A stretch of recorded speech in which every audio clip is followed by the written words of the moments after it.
पंजाब की निगरां काबीना का साबिक वज़ीर आज़म मियां नवाज शरीफ के अल-अज़ीज़िया रेफरेंस में सज़ा मुअत्तल करने का तहरीरी फैसला जारी। मतन में कहा, निगरां हुकूमत नवाज शरीफ की दरख्वास्त मंजूर करती है।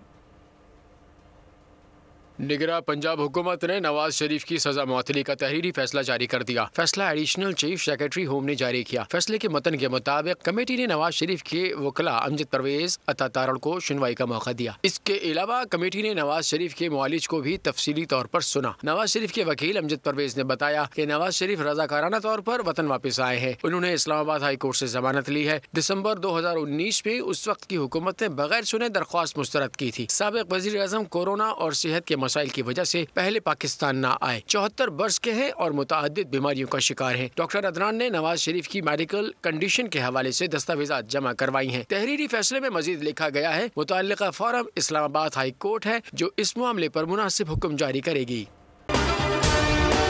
अगर आपको ये वीडियो पसंद आई है तो हमारे चैनल को सब्सक्राइब कीजिए और बेल आइकन पर क्लिक कीजिए।